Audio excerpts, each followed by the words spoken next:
mga legalist, judgmental, hypocrite people, nakaganon tayo.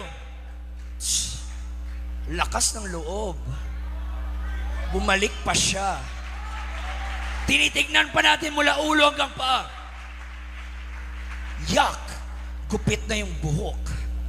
Yak, may kulay na yung buhok. Yak, buntis na, hindi pa kinakasal. Kadiri, bumalik pa dito sa church. Napaka nakakalimutan mo, marami ka rin mga kasalanan na hindi hinayag ng Diyos. Hindi tayo naiiba sa kanila. Lahat tayo dito ay produkto lang ng grasya at habag ng Panginoon. You have no right to judge people in their failures. Our only role is to pray for them and help them and be happy na sila ay bumalik.